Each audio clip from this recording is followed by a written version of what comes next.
ஓ ரசிக்கும் சீமானை வாசலிக்கும் உடை அணிந்து தடிக்கும் நம்புவோம் அதை நினைக்கும் பொழுதில் மனம் இனிக்கும் விதத்தில் புது சிறக்கில் சுகங்கள் பெறுவோம். கா கா கா ஆகாரம் உண்டை எல்லோரும் ஒன்றாக அன்பாக ஓடிவாங்க என்ற அனுபவ பொருள் விளங்கு. காக்கை அண்ணாவை நீங்கள் அழகான வாயால் பண்ணாக பாடுறீங்க, காக்காவென உண்ணாக கொடுறீங்க என்று பல பெரிய ஹிட் சாங்ஸ் கொடுத்து பண்ணவர். நிஜமாக சொல்லணும்னா நான் கண்ணா கருமை நிற கண்ணா உதை காணாத கண் இல்லையே என்று பாடலாம் உருவாக்கி கொடுத்து அப்ப எல்லாம் வந்து எதுக்காக சொல்றேன்னா அவர் பற்றி மற்றதை பேச போறோம், அதுக்காக அவரை பத்தி பேசணுங்கிற ஆசையில வந்துருக்கேன். அவங்கதான் மியூசிக் வந்து மியூசிஷியன்ஸை மாசக்கணக்கில் புக் பண்ணி, ஜானகியா இருக்கட்டும், இது வந்து எம்எஸ் ராஜேஸ்வரியா இருக்கட்டும், குழந்தையில பாடுவாங்க அவங்க எம்எஸ் ராஜேஸ்வரி அவங்க மாச சம்பளத்துக்கு அங்கேயே ஏவிஎம்ல இருந்து இவங்க மியூசிக் இவங்க அப்பாவோட மியூசிக்ல தினம் வந்து பாடணும், தினம் வந்து பாடல்களை கற்றுக்கொள்ளணும். மியூசிக் வாசிக்கிறவங்களும் அங்கே வந்து ரிஹர்சல் பண்ணணும். அப்படி மாச சம்பளம் கொடுத்து வச்சிருந்த காலங்கள் அந்த காலங்கள். இந்த காலத்தில் கம்ப்யூட்டர்ல உட்காரணும் போட்டலும் தன்னுடைய பரம்பரை நினைக்கும் போது இவங்கள மாதிரி இவரோட அப்பா மாதிரி ஆட்கள் இல்லைன்னா இன்னைக்கு மியூசிக்கோ டெவலப் ஆயிருக்காது. நாங்கள்லாம் பார்த்து அசந்தவங்க, அண்ணன் இளையராஜா நாங்கள்லாம் அவங்க வீட்டில் போயிட்டு உட்காந்து பார்த்து ரசிச்சவங்க. அவ்வளோ பெரிய ஆள் இன்னைக்கு அறிமுகமாவதே எனக்கு ரொம்ப சந்தோஷம். அதை சொல்லுவதற்காக வந்து ரொம்ப நன்றி, ரொம்ப நன்றி. சதா நிறைய இது மாதிரி நிறைய பண்ணணும். என்ன அப்பப்போ சாங் எடுத்து கூப்பிடணும். கிளாடியை பற்றி என்ன சொல்றதுன்னு எனக்கு புரியல. ஏன்னா வந்து இத்தனை எடுக்கும் போதே அவருடைய எண்ணம் உங்களுக்கு தெரிஞ்சிருக்கும். இத்தனை எந்தவித பிரயோஜனம் இல்லாமல் அவர் வந்து நமக்குள்ள இருக்க எண்ணங்களை பாடல் மூலமாக, திரைப்படங்கள் மூலமாக, ஏஐ மூலமாக நடிகர்களை நடிக்க வைத்து அதுக்கு ஒரு ஸ்கிரிப்ட் எழுதி பண்ணாரு. ஆனால் ஒரே ஒரு பாட்டு நான் பாடினதுக்கு மட்டும் ஆர்டிஸ்டே போடாமல் என்னுடைய போர் முகத்தையும் நீங்கள் காட்டிட்டீங்க. அதுக்கு ஒரு சிவாஜி படம் அம்மாவை பற்றி பாடினது, எம்ஜிஆர் பாடினது, அது எல்லாம் அம்மாவை பற்றி அம்மா என்று அழைக்காத ரஜினி பாடினது, நானாக நான் இல்லை தாயே கமல் பாடின ஷார்ட்ஸ் எல்லாம் போட்டிருந்தீங்கன்னா கூட நல்லா இருந்திருக்கும். ஏதோ என் முகத்தை பார்க்குறது ரொம்ப நேரம் இதாக இருந்தது. நிஜமாவே இந்த சந்தர்ப்பம் வந்து எல்லாருக்குமே எல்லாம் நல்லவர்களை தேடி தேடி போடுறாரு. நல்ல மியூசிஷியன் எங்க இருக்காங்க அப்படிங்க, சதாவா ஆயோ சதா மாஸ்டர் கொடுக்கலாம் அப்படின்னு சொல்லி சதா கொடுக்குறது. கண்ணன் அவர்களாலும் இதெல்லாம் நடந்தது. அப்போ கண்ணனுக்கு வந்து நன்றி சொல்லணும். நாங்கள்லாம் ஒன்றா இருக்கோம், ஒரே குடும்பமாக தான் இருக்கோம். நாங்கள்லாம் ரொம்ப சந்தோஷமான விஷயம். அவர் வந்ததும் சரி, கிளாடி அவர்கள் அத்தனை பேரையும் உற்சாகப்படுத்தியும் சரி, இந்த இவங்கெல்லாம் தவசிலி அவர்கள்லாம் வந்திருக்காங்கன்னு சொன்னா அவங்கெல்லாம் வளர்வதற்கான ஒரு சந்தர்ப்பத்தை உலகம் முழுக்க, நம்ம வந்து தமிழ்நாட்டில் மட்டும் இல்லை, அவர் வந்து அங்கிருந்து எல்லா யூரோப் கண்ட்ரிக்கு யூஎஸ்ஏ எல்லா இடத்துக்கும் அனுப்புறாரு என்றாலும் அது இந்தியாவுக்கும் வந்து சேருது. உலக ரீதியாக நான் என்னுடைய எண்ணங்கள் வெளியே போய் சேரணுன்றதுக்காக அவர் பாடுபட்டு கொண்டிருக்கிறார். அப்படி என்றால் வெகு விரைவிலே எதிர்பார்க்கலாம் அவர் ஒரு திரைப்படம் எடுப்பார் அப்படிங்கிறது நிச்சயமான ஒன்று, கண்டிப்பான ஒன்று. அவருடைய முயற்சி ஆரம்ப முயற்சிகள் தான் இது. அவரும் இசையமைப்பாளர், அவரும் இசையமைக்க தெரியும், பாட தெரியும், தன் சுவாசிக்க தெரியும். எல்லாம் தனியா வீட்டிலேயே ஒரு ஸ்டுடியோ வச்சிருக்காரு. என்னுடைய இந்த வருஷம் வந்து அண்ணனுக்கு வந்து 50வது வருஷம். அன்னக்கிளி வெளியாகி 76ல் வெளியாச்சு. அண்ணனுக்கு 50வது வருஷம். நான் 77ஆம் வருஷம் தான் செந்தூர புகைங்கிற பாட்டு எழுதுனேன். அதனால அடுத்த வருஷம் எனக்கு வந்து 50வது வருஷம் திரைப்பட உலகத்துல. அதை வந்து நான் வந்து டென்மார்க்ல கொண்டாடணும், நீங்க வரணும், கண்ணனோட சேர்ந்து எல்லாம் சேர்ந்து வரணும்னு. அதுக்கு இப்பவே வந்து நான் நன்றிகளை சொல்ல கடன்பட்டுருக்கேன். காரணம் இன்னைக்கு எனக்கு அதுக்கு அட்வான்ஸ் கொடுக்க போறாரு அந்த நிகழ்ச்சிக்காக. இந்த நிகழ்ச்சிக்கு வந்து செட்டில் பண்ணிட்டாரு. அந்த நிகழ்ச்சிக்கு வர்றதுக்கு இன்னைக்கு மேடையில் எனக்கும் கண்ணனுக்கும் அட்வான்ஸ் பண்ணாரு. பையெல்லாம் கொண்டு வந்துருவோம், நான் எடுத்துக்கிறோம். கேட்க கொடுக்க ஒரு நிஜமா ரொம்ப அன்பான மனதில் இவரை பார்க்கும்போது எனக்கு ரொம்ப ரொம்ப ரொம்ப ரொம்ப சந்தோஷம். அதே போல சதாவை பற்றி முன்னாலே நான் சொன்னேன், எந்த பரம்பரையில் வந்திருக்கிறார் அப்படிங்கிறத பற்றி. மிகச்சிறந்த கிட்டாரிஸ்ட். எனக்கு ஒரு சமாச்சாரம் எனக்கு சம்மந்தப்பட்டது நான் சொல்றேன். எனக்கு சுமாராக கிட்டார் வாசி தெரியும். நாங்களாம் ஒரே மாஸ்டர் தான் படித்தோம், ஜி தனராஜ் மாஸ்டர், இளையராஜானா நான் சதா எல்லாமே. இவர் நல்ல பிஸியான ஒரு கிட்டாரிஸ்ட். அந்த டைம்ல வந்து தேவராஜ் மாஸ்டர், தட்சாமூர்த்தி சுவாமிகள், அர்ஜுன் மாஸ்டர், அதே மாதிரி தெலுங்குல வந்து ராஜன் நாகேந்திரா, ஜி.கே. வெங்கடேஷ், எல்லாருக்குமே கிட்டார்ஸ்ல தான் சதா தான் கூடுவாங்க, போடுவார். இத்தனை ரெக்கார்டிங் இருக்கும்போது நாங்கள் சினிமாவில் மியூசிக் டைரக்டர் ஆகிறதுக்கு முன்னால அவருக்கு ஒரு நாளைக்கு 2 ரெக்கார்டிங் சொன்னா, அமர் கொஞ்சம் நீங்கள் போயிட்டு வந்தீங்களா, நான் ஒரு ரெக்கார்டிங் கொடுத்துட்டேன், நீங்கள் கொஞ்சம் சப்ஸ்டியூட்டாக போயிட்டு வாங்க. நமக்காக நடுக்கும். தன்ராஜ் மாஸ்டர் இவர் சாரி தேவராஜ் மாஸ்டர் அனுப்புவார். தேவராஜ் மாஸ்டருக்கு அசிஸ்டன்ட் யாருன்னா ஏஆர் ரஹ்மானோட அப்பா தெரியும், Sekhar sir, AK Sekhar sir, அவர் தான் அசிஸ்டன்ட். என்னையும் அண்ணனையும் அவருக்கு ரொம்ப பிடிச்சி போச்சு. அண்ணன் பிடிச்சி எங்களுக்கு நிறைய யூஸ் பண்ணுவாங்க. எனக்கு என்னாச்சுன்னு சொன்னா, எனக்கு அவ்வளவு தூரம் வராது, கார்டு நான் வாசிக்கலாம். கார்டுனா எத்தனை கார்டு கொடுத்தாலும் நீங்க கேட்குற அண்ணனுடைய ஒரு 150 படங்கள் 200 படங்களுக்கு ஒரு பக்கத்துல கிட்டார் வாசிச்சவன் தான். பச்சான பாத்தீங்களுக்கு சக்க சக்க சக்க சக்க சக்க வருமே அதெல்லாம் அதான். பருவமே புதிய பாடல் எந்த பாட்டு எடுத்தாலும் ரிதம் கிட்டார்ல நம்ம தான் பெஸ்ட். சாதா எனக்கு வந்து பெரிய பேர் என்ன சொன்னா நான் என்னை பத்தி புகழணும், வேற வழி இல்லைங்க. வேற யாரும் தெரிஞ்சு சொல்லுவாங்களான்னு சொல்ல மாட்டாங்க, நானே சொல்றேன். பிலிப்ஸ் அப்படிங்கிறது தான் இந்த திரைப்பட உலகில் பெஸ்ட் கிட்டார் பிளேயர். அவரை நம்பித்தான் MS சுவான் பாடல்கள்லாம் யார் அந்த அது பேக்ரவுண்ட்லாம் அவர் தான் வாசிக்கிறார். அப்படிப்பட்டவரோட ஒரே மைக்ல வாசிக்கும் போது எனக்கு அவர் சொன்ன வார்த்தை, எப்பா நான் பார்த்ததுல பெஸ்ட் ரிதம் கிட்டார் பிளேயர் நீதான்ப்பா அப்படின்னு சொன்னது எனக்கு அவ்வளவு பெரிய பெருமை. ஏன்னா நிஜமா எனக்கே தெரியும் அண்ணனுடைய பாடல்கள் சேஞ்ச் ஆகுறதுக்கு நான் அவர் கம்போஸ் பண்ணும்போது நான் ரிதம் எப்படி இருக்கணும்ன்றத ஸ்டைல வாசிச்சு பார்ப்பேன். அதுல டெவலப் ஆகும். நான் இது வந்து இதுக்காக சொல்ல, அது ஒரு ஐடியாவை கொடுக்கும் அவங்களுக்கு. அந்த இன்னைக்கு வரைக்கும் அந்த கிட்டார் பாடல்கள் நான் வாசிச்ச பாடலாம் கேட்டீங்கன்னா ரிதமிக்கா இருக்கக்கூடிய அத்தனை பாடல்களையுமே என்னுடைய ஒலியை நீங்க கேட்டுக்கலாம். அதுக்கு நிஜமா சொல்லணும்னா சதா வந்து என்னை உற்சாகப்படுத்தி போங்க அங்க போங்க, அர்ஜுன் மாஸ்டர் இருக்காங்க இன்னைக்கு நான் போக முடியல நீங்க போங்க என்னன்னு. ஒரே ஒரு சின்ன காமெடி சமாச்சாரம் மட்டும் சொல்லிட்டு நான் முடிச்சிடறேன். எல்லாரும் பேசுறது காமெடி தான், வாழ்க்கையே காமெடி தான். என்னன்னா ஒரு ரீகார்டிங் நடக்குது, எனக்கு அவ்வளவு சோலோ வாசிக்க தெரியாது. கிட்டார் நீங்க எத்தனை கார்டு ஒரு பார்ல 4 கார்டு இருந்தாலும் வாசிச்சிருவாங்க. அதுல போய்டும் 4 பாட்டுனா புரியும். சிங் ஜிங் ஜிங் ஜிங் 4 கார்டு கொடுத்தாங்கன்னா வாசிடலாம். இது மெலடி வாசி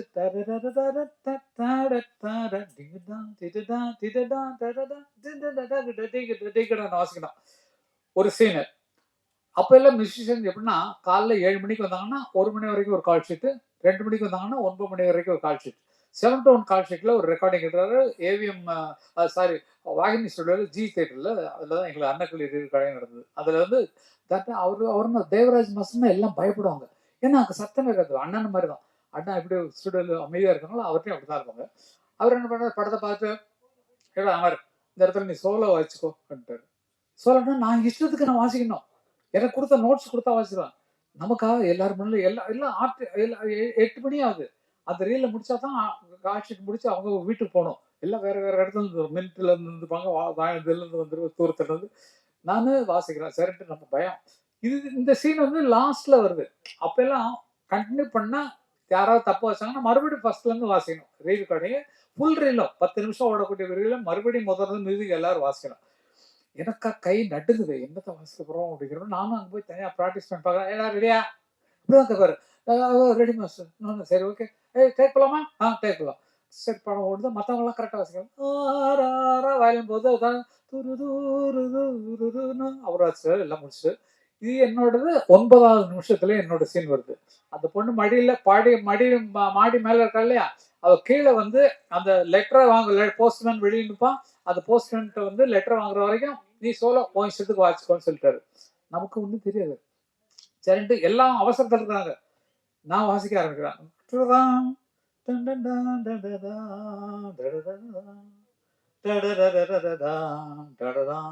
வாசிட்டு இருக்கேன். அதுக்கு மேல எனக்கு தெரியல நான் என்ன பண்றேன். அப்படி ஆயிப்போச்சு, கட்டாயிப்போச்சு. என்னடா என்ன வாசிக்கின்றது அப்படின்னா சரி சார் ஒன்று இதே மாதிரி 3 தரம் போச்சு. வயலின்ஸ் எல்லாம் ஃபுல்லாக அமர் சீக்கிரம் வாசிச்சிருப்பா, நாங்க வீட்டுக்கு போனேன், எங்களுக்கு மின்ட்டுக்கு போனேன்னு அது இன்னும் உதறது. அந்த மாதிரி நான் அனுபவப்பட்டு வந்தவங்களுக்கு இதுக்காக சொல்றேன். இந்த மாதிரிலாம் கத்துக்கிட்டு வந்தவங்க தான் பல பேர் திட்டு வாங்கியிருக்கோம், அடி வாங்கியிருக்கோம். தண்டராஜ் நம்ம தட்சிணாமூர்த்தி சுவாமிகிட்ட வாசிக்கிறோம் பாக்கியமான விஷயங்கள். அவரோட விஷயங்கள் எனக்கு சதாதான் நடந்திருக்கு. அதெல்லாம் பெரிய தெய்வங்கள். அண்ணன் வந்து அவங்க குழந்தைங்க எங்க குழந்தைங்க எல்லாம் அவர்கிட்ட போய் சாப்பா கத்துக்காம நாங்க அனுமதிக்கிறதே இல்லை. அவங்கள்ட்ட தான் போய் பாடணும். அது மாதிரி அப்படிப்பட்ட குருக்களோட வளர்ந்த பாக்கியம் எல்லாம் எங்களுக்கு இருக்கிறது இந்த காலத்து குழந்தைகளுக்கு கிடைச்சிருக்கா இல்லையான்னு தெரியல. ஏன்னா காரணம் என்னன்னா ஃபுல் சாங் இந்த சாங் கண்டினியூஸா பாடணும். அப்போ இப்ப நம்ம ஒரு லைன் எடுத்தோமா நல்லா யோசிச்சு பாருங்க. அது எங்க வாசிக்கிறோம், எல்லாம் ஃபீட் பண்ணிட்டோம். இனிமேல் ஏஐல கொடுத்துருச்சுன்னா ஏஐ போட்டு கொடுத்துரும். நம்ம காலத்தை தூக்கவே முடியாது. ஏஐ பண்ணி கொடுத்த பாட்டுல தான் நிறைய போயிட்டு இருக்குது. இல்லை எடுத்ததுலேயே வந்து பாத்தீங்கன்னு சொன்னா நிஜமாவே ஏஐ ஒர்க்கு நம்மளை வந்து கெடுத்திட்டு இருக்கு அப்படிங்கிறத நான் உறுதியா சொல்றேன், நிஜமா சொல்றேன். அதை நம்பி நம்ம வேலை செஞ்சோம்னு சொன்னா பிற்காலத்தில் நமக்கு மூளை வேலை செய்யாது. ஒரு தீமை ஏஐல கொடுத்துட்டு நீங்க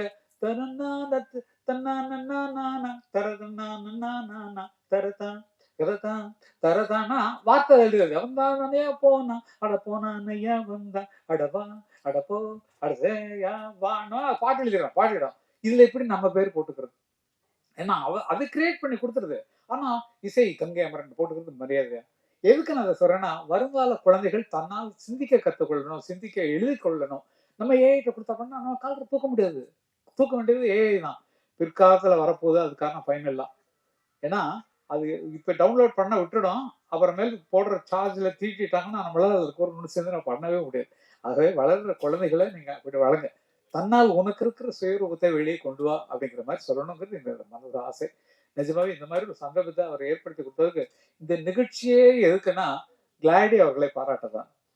நிஜமா நீங்களாம் ப்ளீஸ் கொஞ்சம் நல்லா கைதட்டு உற்சாகப்படுத்தலாம். ஏன்னா நமக்கு ஒரு நல்ல ப்ரொடியூசர் கிடைச்சிருக்காரு. அதுக்காக எனக்கு டைரக்ஷன் கொடுக்கணும்லாம் நினைக்காதீங்க. நான் உங்களோட இருக்கேன், அவ்வளவுதான். நிஜமா அது மாதிரி உங்கள் எண்ணம் நிச்சயமாக ஆழமாக நிச்சயமாக இருக்கும். ஒரு நல்ல கதையை தேர்ந்தெடுத்து அதை கொண்டு வரணும் சொல்லி மனசுல இருக்கிறது தெரியும். இளையராஜா உங்களுக்கு நிறுத்த மாட்டாரு, நல்லா பழக்க மாட்டாரு. எவ்வளவு நன்றி தெரிவிக்கிறீங்க அதெல்லாம் பார்த்தா. நான் பாடின பாட்டை அண்ணன் தான் ரிலீஸ் பண்ணுறாங்க. அந்த போட்டோ கூட போட்டுக்கலாம். அண்ணன் தான் ரிலீஸ் பண்ணாங்க உயிரண்ணுங்கிற பாட்டை. அதுதான் ஃபர்ஸ்ட் அவர் அண்ணனோட சேர்ந்தது. அண்ணன் மேல அவ்வளவு அன்பு, அவ்வளவு பாசம். அவர் ஒர்க் வந்ததே 50வது ஆண்டுக்கு அவரை பார்க்கணும்னு சொல்லி தான் வந்தாரு. பேச முடியல அண்ணன்ட்ட. ஏன்னா சிம்பனி எழுதிட்டு இருக்காங்க.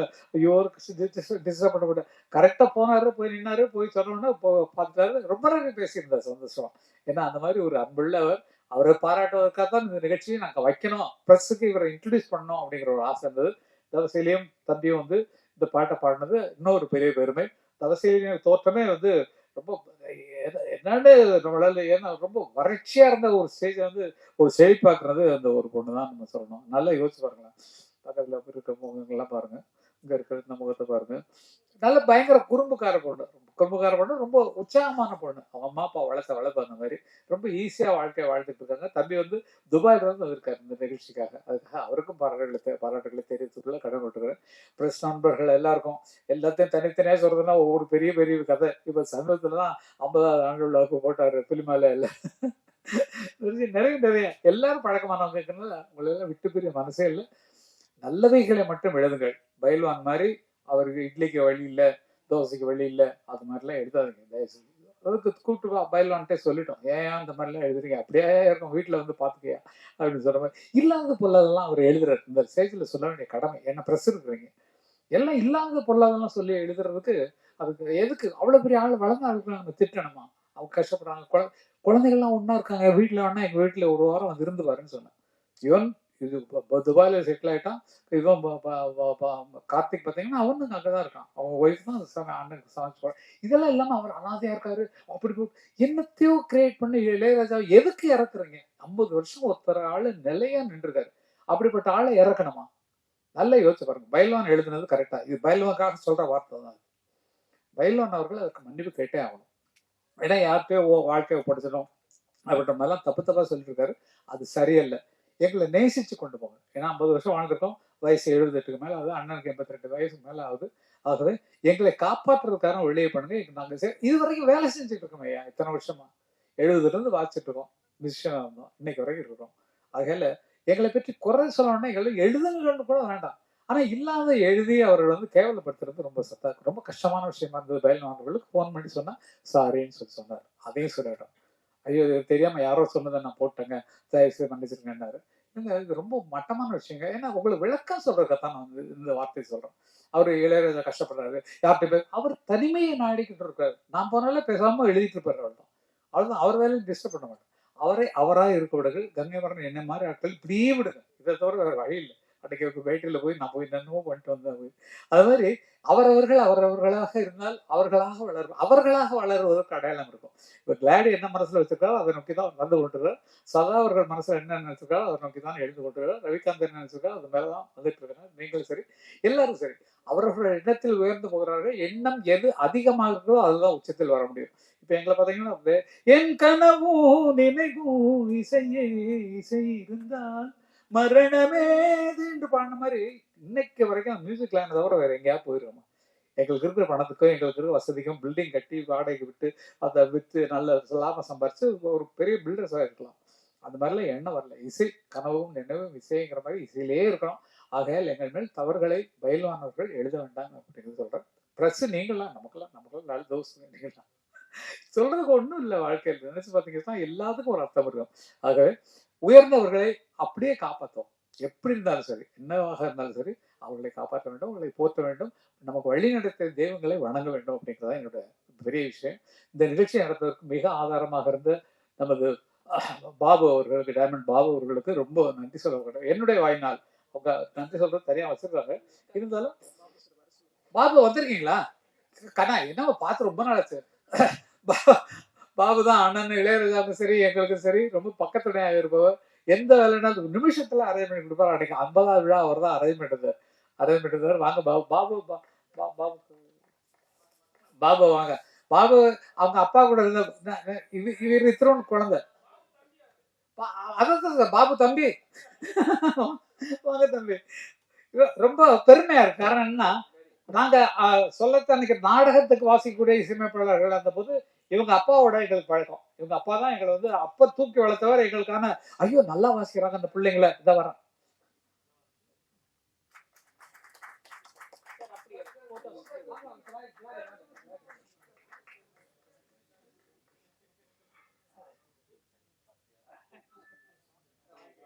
நாங்க அந்த காலத்துல நாடகத்துல வாசிக்கும் போது இவங்க வந்து ராயப்பேட்டையில் இருந்தாங்க. இதெல்லாம் பாபெல்லாம் திருட்டு குழந்தை. அப்பா அவங்க வீட்டுல போய் சாப்பிடுறது எல்லா சரிக்கும் பார்த்துருக்கோம். இன்றைக்கு பார்த்தால் அவங்க அப்பா எப்படி இருந்தாரோ அதே மாதிரி இவரும் எல்லாரோடையும் சேர்ந்து அரவணைப்பாக கேட்டார். வந்து அங்க இருக்காங்க நிஜப்பா பயங்கர பிஸி தான். அந்த நேரத்தில் இதையும் சேர்ந்து அரேஞ்ச் பண்ணி கொடுத்ததுக்காக ரொம்ப ரொம்ப நன்றி பாபு. ரொம்ப ரொம்ப ரொம்ப நன்றி. ரொம்ப நன்றி. எனக்கும் அண்ணனுக்கும் பக்கத்தோட இருப்பவர் அவர் தான். நல்லா தெரிஞ்சுங்க. அவ்வளவுதான் விஷயம். நன்றி கண்ணன்.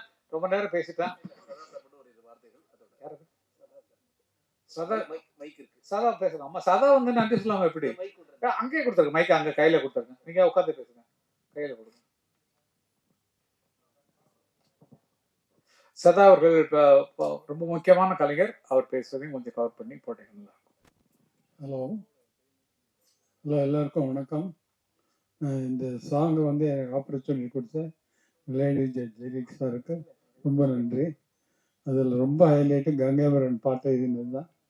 நான் அவர்கிட்ட சொன்னேன், அவர் ஒரு சாங் கொடுத்துருக்கார் பாட்டு எழுதினேன்னு. அவர் எங்கேயோ காரில் போயின்னு இருக்காரு. நான் டியூன் போட்டேன். அப்படியே உடனே எழுதி ஒரு 10 நிமிஷத்துக்குள்ளே பாட்டு எழுதி எனக்கு கொடுத்துட்டார். இந்த சாங் இவ்வளோ சூப்பராக வந்துருக்கு. நீங்கள் பார்த்தீங்களா அந்த பாட்டு?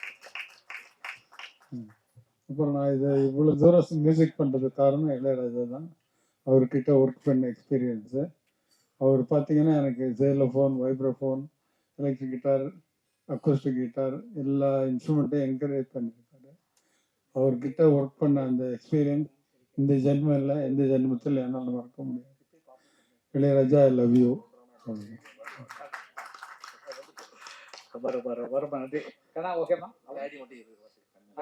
கிளாடி அவர்கள் அவர் தான் எங்களுக்கு வழிகாட்டி இந்த நிகழ்ச்சிக்கு ஹீரோ. அவர் தான். அந்த ஹீரோவை பேச வருமாறு வைக்கிறேன். இந்தியா தமிழ்நாட்டு நண்பர்கள் சார்பாக எல்லோருக்கும் வணக்கம். இந்த மேடை எனக்கு புதுசு. ஆனபடியால் எதுவும் புலவிட்டால் என்னை மன்னிக்கவும். இந்த மேடையில நான் நிற்கிறதுக்கு முதல் காரணம் என் பெற்றோர்கள். மற்றது என் இனத்துக்காண்டியும் என் மக்களுக்காண்டியும் மரணித்த மாவீரர்கள் எல்லாருக்கும் நான் அஞ்சலியை செலுத்தி, இந்த மேடைக்கு என்னை வரவழை இதுவரை கொண்டு வந்த, என்னை அகதியாக எடுத்து நல்ல வேலை, நல்ல தொழில் வாய்ப்புகளை அமைத்து நல்ல கல்வியை தந்து வளர்த்த என் நாடு டென்மார்க். அந்த நாட்டுக்கு நான் நன்றியை சொல்லிக்கொண்டு, இசை என்றால் நான் ஏன் இதுக்குள் வந்தேன் என்று பார்த்தேன் என்றால், ராஜா சாரை தவிர எனக்கு வேறு யாரையும் சொல்ல தெரியாது. ராஜா சார் வந்து 50 வருஷம் இசைத்துறைக்கு. ஆனால் நான் அவருடைய தீவிர விசிறியாக 40 வருஷம் இருக்கின்றேன் என்றை நான் பெருமையாக சொல்லிக் கொள்கின்றேன். நாங்கள் பார்த்தோமானால் அந்த காலத்திலே எம்எஸ்வி சாராக இருக்கட்டும், ராஜா சாராக இருக்கட்டும், எப்பயுமே வந்த பாடல்கள் எல்லாம் வந்து ஒரு குடும்பத்தை ஒன்றாக வைத்திருக்கக்கூடிய ஒரு சூழலை வைத்திருந்தது. வந்த படங்கள், அந்த காலத்தில் வந்த பாடல்கள் எல்லாமே வந்து ஒரு இணைப்பை, ஒரு பிணைப்பை ஒரு குடும்பத்துக்குள் வைத்திருந்தது. ஆனால் இந்த காலத்தில் வெறும் பாடல்களின் வரிகளை வந்து புரியாமல் இருக்கின்றது என்பது ஒரு கவலைக்குரிய விடயம். அதனால் தான் நான் யோசிச்சேன் வந்து ஏதாவது ஒரு வழியில இந்த இனத்துக்கு ஏதாவது வந்து செய்ய வேண்டும் என்று. அதன் காரணமாகத்தான் உறவுகள் என்று ஒரு ஆல்பத்தை தொடங்கி ஒரு கலைஞராக நான் தேடி கண்டுபிடிச்சு நல்ல தமிழையும் நல்ல இசையையும் திருப்பி 80களில் இருந்தது போல் கொண்டு வர வேண்டும் என்ற ஒரு ஆதங்கத்தில் தான் இதை தொடங்கினேன். இது நான் எந்த பணத்துக்காண்டி நான் இதை செய்யவில்லை, எந்த பண வரவையும் எதிர்பார்த்து நான் இதை செய்யவில்லை. மக்களுக்கு ஏதாவது ஒன்று கொடுக்க வேண்டும், அதை கேட்டு பிரிந்திருக்கும் குடும்பங்கள் இணைய வேண்டும், பிரிந்திருக்கும் நட்புகள் இணைய வேண்டும். அப்படிப்பட்ட ஒரு நோக்கத்தில் தான் நான் இந்த பாடல்களை செய்து வருகின்றேன். இதற்கு உங்களுடைய பேராதரவு எனக்கு தேவை என்று கேட்டுக்கொள்கின்றேன். இதை எல்லாத்துக்கும் காரணம் கண்ணன் என்கிற எனது நண்பர் எனக்கு முழு ஊக்கமும் உற்சாகமும் தந்து, கிளாடி இப்படி செய்யுங்க அப்படி செய்யுங்கன்னு சொல்லி என்னுடன் எப்பயுமே எனக்கு ஒரு ஊந்துதலாக இருக்கும் ஒரு நல்ல நண்பர். அதே போல் டெரிக் என்ற ஒருவர், அவர் இங்கு வரவில்லை, அவரும் கூட என்னை ஊக்கப்படுத்தும் நல்ல நண்பர்கள். அதே போல் என் நாட்டிலும் வந்து சில நண்பர்கள் இருக்கின்றார்கள், எரிச்சல் பொறாமைப்படாமல் ஒரு நல்லா வரவும் என்று யோசிக்கக்கூடியவர்கள். ஆனபடியால் நல்லதை நாங்கள் போற்றுவோம். இவர்களை போன்ற பெரிய கலைஞர்களை ஏன் தமிழ்நாடு கைவிட்டது என்றுதான் என்று எனக்கு விளங்கவில்லை. ஒரு மொழி புரிந்தால்தான் நல்ல இசை வரும் என்பது எனது கருத்து. ஒரு மொழி புரிந்தவன், கலாச்சாரம் புரிந்தவனால்தான் நல்ல இசையையும் கொடுக்க முடியும், அந்த கலாச்சாரத்தை வந்து கட்டுப்பாட்டாக வைத்திருக்க முடியும். ஆனால் இவர்களுக்கு இனி வெறும் தயாரிப்பாளர்கள் இவர்களை அணுகி இவர்களுக்கு வயதுதான் ஆகிவிட்டதை ஒழிய வந்து மனசு வந்து இன்றும் இளமையாகத்தான் இருக்கின்றது. இவர்கள் எடுக்கும் மருந்துகளை விட இவர்களுக்கு கொடுக்கும் இசைக்கான வேலை வந்து இவர்களுக்கு மருந்தாக செயற்படும் என்பது அதை நான் மிகவும் தெளிவாக கருதுகின்றேன். ஆனபடியால் தமிழை முன்னிறுத்துவோம், தமிழுக்காக உழைப்போம். எமது பிள்ளைகள், எமது வருங்கால பிள்ளைகள் நல்ல பாடல்களை கேட்க வேண்டும், அதுக்கு எல்லோரும் உழைப்போம் என்று கூறி இந்த சந்தர்ப்பத்தை வழங்கிய எல்லோருக்கும், டைமண்ட் மபு சார் மற்றும் இங்கே கூடி வந்திருக்கும் எல்லா பத்திரிகையாளர்களுக்கும் எனது மனமார்ந்த நன்றிகளை தெரிவித்துக் கொள்கின்றேன். இந்த பாடலை பாடிய தவசீலி, ஃபாரான், மற்றது இந்த இதுக்கான வீடியோக்களை செய்தது வந்து சவு கணேசன் சொல்லி அங்கே இருக்கின்றார். அவர்தான் இவ்வளவு அழகிய வீடியோக்களை எனக்கு செய்திருக்கிறார். அதே மாதிரி டனி என்றும் ஒருவர், அவர் இன்று வர முடியாமல் போய்விட்டது. எல்லோருக்கும் எனது நன்றிகளை கூறிக்கொள்கிறேன். அதே மாதிரி வார்த்தைகளால் இவர்களுக்கு நன்றி சொல்ல இயலாத இந்த ஜம்பவான்களுக்கு, இங்க இந்த மேடையில் 3 கிட்டாரிஸ்ட் இருக்கிறாங்க. இப்படிப்பட்ட ஜம்பவான்கள் என்னுடன் இணைந்து பணியாற்றியதை நான் மிகவும் பெருமையாகவும் வாழ்நாள் நான் வைத்த கொடுப்பினையாகவும் நினைத்துக் கொண்டு உங்களுக்கு நன்றி கூறி விடைபெறுகிறேன். நன்றி. எல்லா பிரஸ் நண்பர்களுக்கும் தெரியும் நான் நிகழ்ச்சிகளுக்கு வந்தா எந்த மாதிரி ட்ரெஸ்ஸில் இருப்பேன் அப்படின்னு. இன்னைக்கு என்ன பண்ணா, கிளாடி எப்போதுமே ஒரு நல்ல கோட் ஷூட்ல தான் வருவார். அதனால அவர் ஃபங்க்ஷனுக்கு போடுறோம், அதனால நம்மளும் இந்த கோட் எடுத்து போட்டு போகலான்ட்டு எடுத்துட்டு வந்தா, அவர் வந்து மஃப்டியில் நிற்கிற மாதிரி இப்படி நிற்கிறார். நான் மட்டும் ஒத்தைய ஏதோ பந்தால வந்த மாதிரி இருக்கு. அவர் தானே ஒரு கம்பெனி இருந்துருக்கோம். இப்போ கோட்டு போடுறதான் நல்லது, நம்ம தோற்றத்தை மாற்றி கொடுக்குறோம். நம்ம சிஎம் உட்பட எப்படி வித்தியாசமான தோற்றத்தில் இருக்கிறார் இல்லையா, அது அழகுக்கு அழகாக தருவது அது விஷயம். அது நான் இப்போது இந்த மேடையில் பின்பற்றது கிளாடி அவர்கள் ஸ்டைல். அவர்களுக்கு நன்றி. நீங்கள் இனிமேல் அப்படித்தான் இருக்கணும்.